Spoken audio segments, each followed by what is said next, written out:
Good afternoon. My name is Sherman Charles. I'm from the Defense Information Systems Agency. I'm located in the Systems Engineering and Architecture Office. We assist with managing the IT standards program for DISA. We provide direct support to the DoD CIO by way of the Joint Enterprise Standards Committee and the Interoperability Steering Group. We also provide secretariat support and tools to the JESC by way in support of the GTGF and the DISR, which is the DoD IT Standards Repository. We also provide input into assist for the IT standards that we have in the DISR. The title of this presentation, Synchronizing DISA across LSAs and the JESC. I've chosen one issue to address. Next slide, number 2. This is the LSA in several IT areas, and on the next slide, I'll show you what some of those areas are. We research, develop, and approve IT standards for adoption. Some of those LSAs have structured development and governance processes, which I'll go through a couple of those just to show how they differ. The JESC is structured in that it has technical working groups. It has a governance process for adopting IT standards. Those IT standards are in the DISR, and they're either in the status of emerging, mandated, or retired. There are some MIL standards that come before the JESC technical working groups for adoption, and they're in those particular status in terms of emerging, mandated, and retired. On occasion, that we'll find that some MIL standards that are approved by the LSA are a newer version than what's mandated in the JESC, and it creates a lot of confusion. So I'll provide some structure in terms of how those things come about, what organizations exercise the governance piece in the areas I'm going to focus on, and then this bottom line that we got to synchronize these efforts to provide a united position on these IT standards so there's not confusion in the community. That bullet is what I'll end up with. Next slide. This is slide 3. Within the blue box, you'll see several organizations or categories that DISA provides support in terms of lead standardization areas. If you look at the white boxes within there, from left to right, tactical data link, symbology, MTF, SATCOM, and Spectrum, those are some primary areas that DISA provides support in terms of LSAs and MIL standard development. We also assist the Army, Air Force, and NGA from tactical radios, aircraft, and geospatial intelligence. And the bottom line there is that DISA is the LSA for 70% of the IT military standards. Now, these military standards that you see on this particular slide, they come to DISA or to the JESC for adoption, but they have their own governance structure, which I will show 3 slides from now, as to how they adopt those MIL standards. When those MIL standards come to the JESC, they come for adoption, and at that point, they will either be assigned emerging, mandated, or retired, as you remember me stating on the previous slide. So I'll move to slide number 4. The tactical data link, message text format, and symbology MIL standards are managed under the GenTax program. And the graphic to the right shows you the way that these particular MIL standards assist in communications on the battlefield. Next slide, slide 5. Just to show that the GenTax program delivers warfighter information exchange definitions. This is a foundation for interoperability, and these MIL standards are enablers for system interoperability. these organizations are always looking for opportunities in terms of open standards, commercial standards, but right now, that capability does not exist to provide this capability to the warfighter. So they continue to develop and enhance these MIL standards for the warfighter. Moving to slide 6. This, even though they're acronyms, it is the governance structure for tactical data links and message text formats. On the left, it shows the members, which all the services are in COCOMs, are members of what's called the GEMSWIG, and they adopt the message text formats or the content of these particular MIL standards. They also, if you look at the top right, address NATO, STANAGs, and communication with our allies in terms of how do we provide these particular standards that support our allies. Next slide, slide 7. This matrix, if you look down the middle column, it shows the MIL standards that we support in terms of our organization. And to the right, it shows the STANAGs or NATO standards where they exist, and we provide military standards in terms of support of those organizations.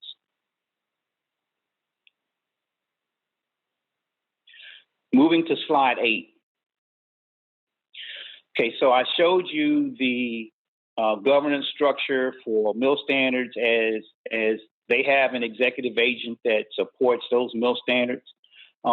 This is the technical working group structure for the Joint Enterprise Standards Committee.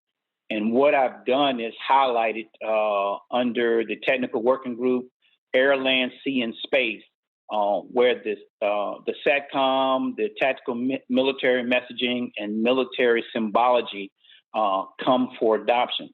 Now, these particular standards are approved by the previous governance structure, but they come to the JESC in terms of this technical working group for adoption. Slide 9. I don't want to try to explain the JESC process, but we go through a process in terms of looking at IT standards, and those IT standards go through a approval process where the technical working group reviews and recommends baseline or approval in terms of the JESC. If you look in the middle of the slide, it shows JESC approves for adoption. And the DoD CIO and the intelligence community approves the baseline, and they become part of the published standard in terms of the DISR.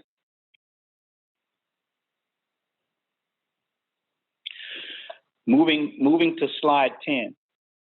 So understand that there are different governance processes between the lead standardization activities and the Joint Enterprise Standards Committee.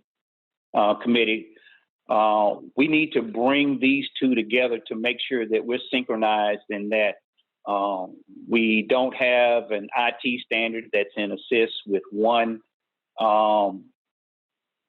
version and then in the DISR with another version. We've repeatedly heard these complaints from the user community, and we have identified and recognized that, and we're moving forward to bring the lead standardization activities together along with the technical working groups of the JESC to make sure that we're on the same page in terms of what we publish, what you find in terms of a particular IT standard. So this is the issue that I wanted to bring forward today that we're working on with DISA and the DoD CIO to make sure that we get it right in terms of what the LSAs are publishing and what's published in terms of the DISA baselines within the JESC. If there's any questions, I will yield the mic at this time. Last slide, slide 11. Yes, Chris, do we have any questions in the QA or via email? Yeah, no questions. No, we have no questions. Thank you.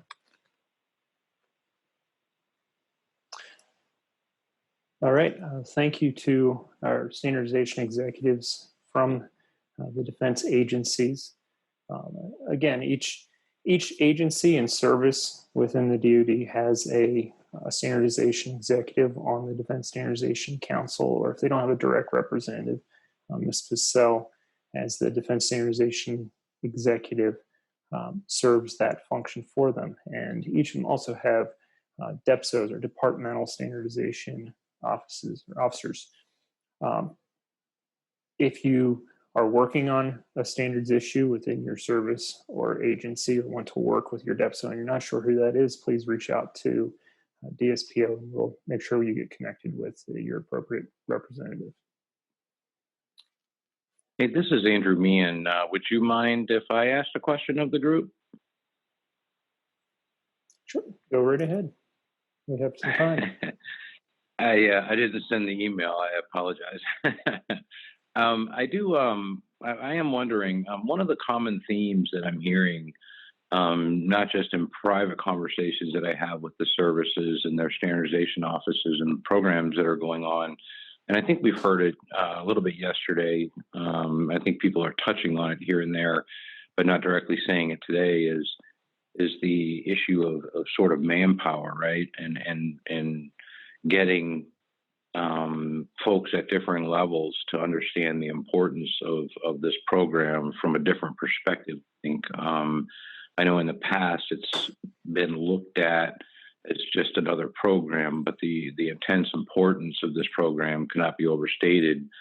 And one of the common denominators that I'm hearing when I listen to this writ large is there seems to be a need or even a crying out for personnel to assist in manning these standardization programs. I know in DLA, that is definitely the most common denominator that I've heard from our folks, is that even one FTE as an additional source to help align us and keep us going on all the initiatives that are going on in standardization is something that we're kind of wondering if OSD has any sort of position on that.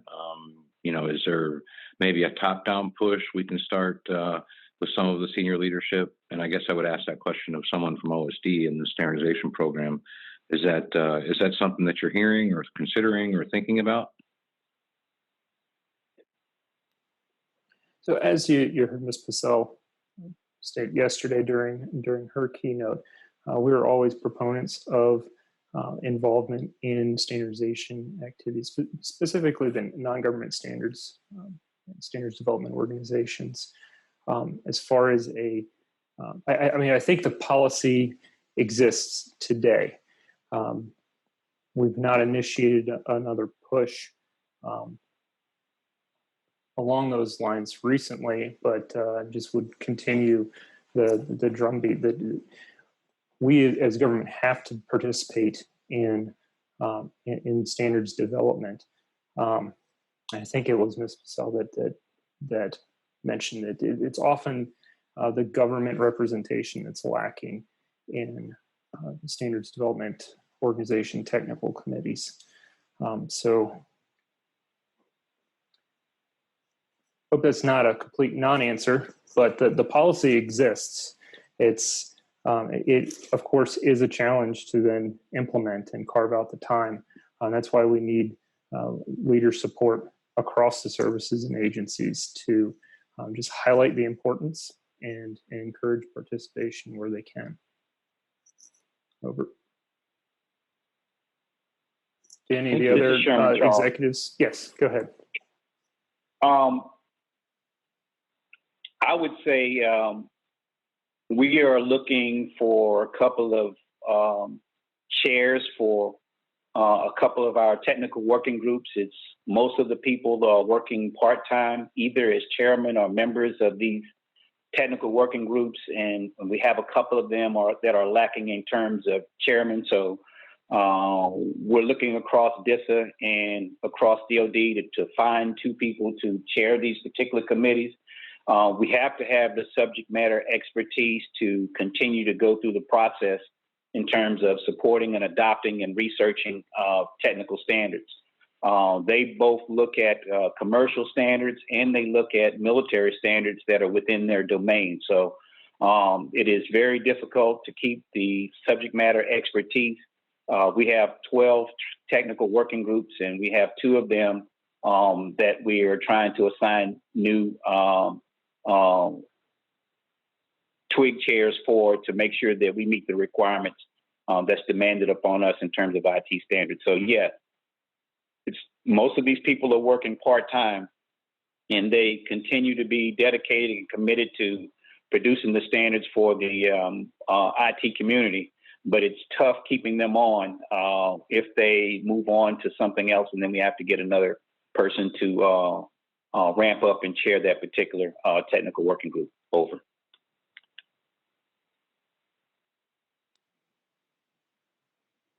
Yes, thank you. And so I'll mention 2 other things from the DSPO perspective.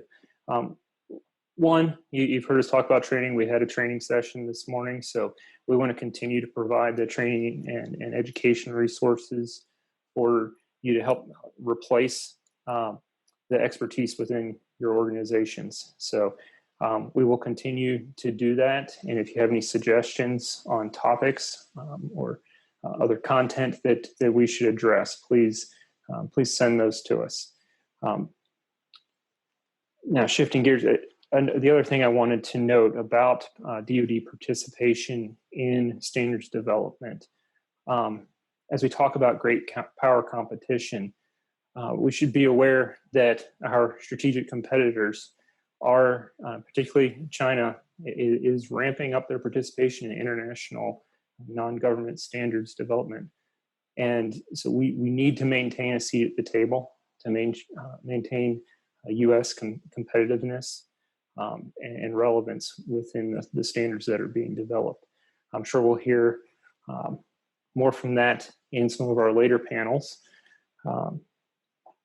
Any thoughts or questions from either the audience or additional thoughts from the standardization executives? I don't have any additional questions on Q&A.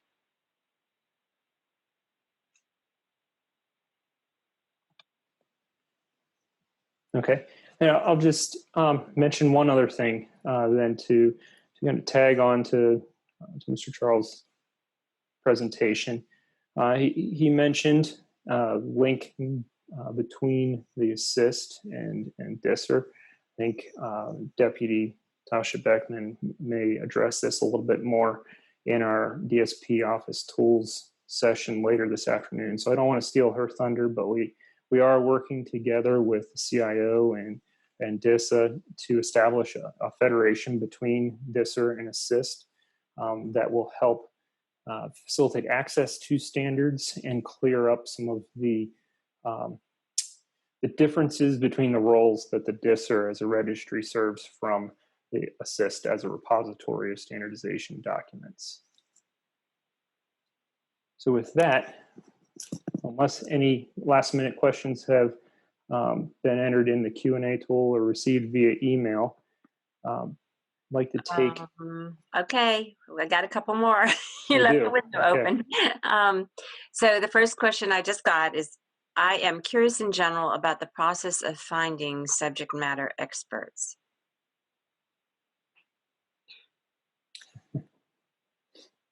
So if the standardization executives have any comments on that, please speak up. From DSPO perspective, I would just say, I think oftentimes you're not going to take a standardization expert, find a standardization SME, and train them on the intricacies of microelectronics in a certain domain. We need to train the subject matter experts in technology areas on standardization processes. It's a lot easier to do that than get somebody a PhD or decades of experience working in a particular technology domain.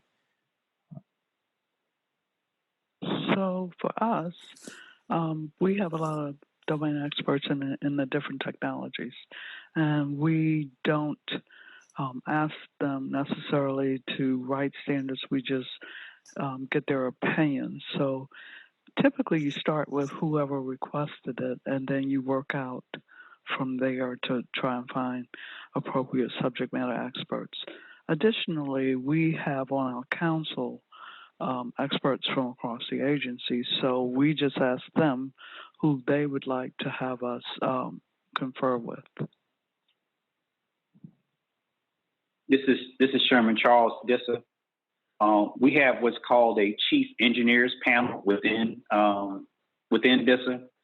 And if we need subject matter expertise for any of the particular domains where we may be lacking, we submit that request to the Chief Engineers Panel. And then we'll look across the agency in terms of different domains to see who has the time and the expertise that can contribute in that particular technology area. If we don't find them within DISA, then we reach out with across the DoD and see if we can find one in the services or in other agencies to participate. I will add that Cyber Command is coming on as a participant on the JESC. They haven't yet, but there's a lot of expertise within Cyber Command, and we look forward to them bringing their expertise to the table. Over. I concur on that. Looking forward to it. Over. Okay, I have one more comment. I recently chaired a TC-20 aircraft and space vehicles plenary.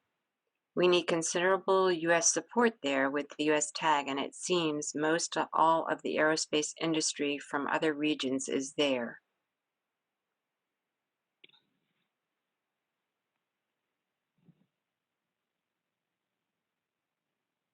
This is Sherman Charles. Just need more information. U.S. tag, are we talking about the Standard Development Organization? U.S. tag where you need additional support? Over. ISO.